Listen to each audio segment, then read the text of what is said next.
Assalamualaikum warahmatullahi wabarakatuh. Saya Cantika Putri Septianingsih, kelas 1B, NPM 22120104449. Di sini saya akan menceritakan tentang kasus pelanggaran etika bisnis dari PT Nike. Pada tahun 1970-an, PT Nike memutuskan produksinya di Jepang karena upah buruh di Jepang lebih murah dibanding di kantor pusatnya yang ada di Amerika Serikat. Selanjutnya, pada tahun 1982, sebagian besar produk Nike dihasilkan di Korea dan Taiwan karena tertarik oleh tenaga kerja murah di sana. Namun, karena upah buruh kedua negara tersebut kian mahal, Nike lantas melokasikan perusahaannya ke Indonesia, Cina, dan Vietnam. Pada tahun 1980-an, saat Nike mencoba membuat produksi di Cina dalam kemitraan dengan perusahaan milik negara, tetapi hal ini telah mendatangkan bencana. PT Nike lantas memindahkan investasinya ke Taiwan. Nike lantas mengambil keuntungan dari ongkos tenaga kerja yang lebih murah di sana.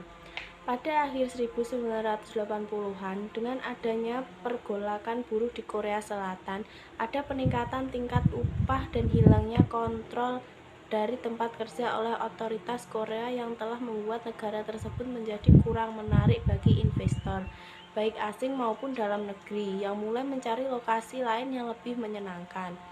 PT Nike lantas memindahkan operasi mereka ke Thailand Selatan dan Indonesia dalam mencari tenaga kerja lebih murah dan tidak merepotkan.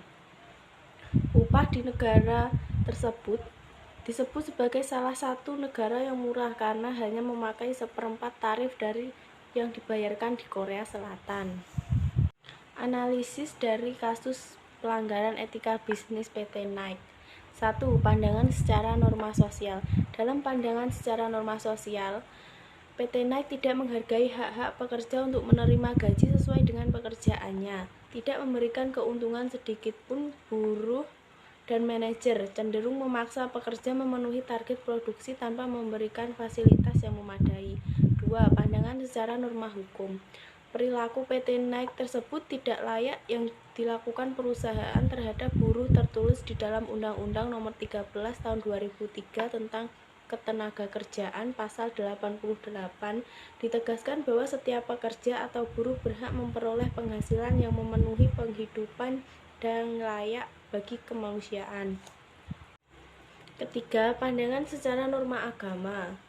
Dari perusahaan PT Nike, selain anjuran agar menunaikan hak buruh atau pekerja, Islam agama yang adil dan indah juga mengajarkan kita agar menunaikan hak buruh, pekerja, dan pegawai segera mungkin sesuai dengan perjanjian waktu yang ditentukan.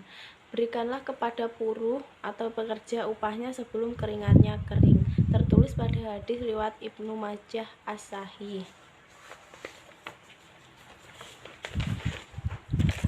Keputusan etis yang bisa diambil yaitu masalah yang menjadi penyebab utama dalam kasus Nike adalah penggunaan tenaga kerja buruh yang dianggap sebagai eksploitasi tenaga kerja. Nike melibatkan dalam sebuah kontroversi atas penggunaan buruh murah di negara-negara berkembang untuk membuat produk dengan biaya yang lebih murah. Perlu ada manajemen sumber daya yang baik antara pemerintah, produsen, dan tenaga kerja untuk mencapai target dan memenuhi peraturan dari perusahaan asing penanam modal. Namun harus tetap dikritisi jika terdapat peraturan yang memelibatkan pihak lokal.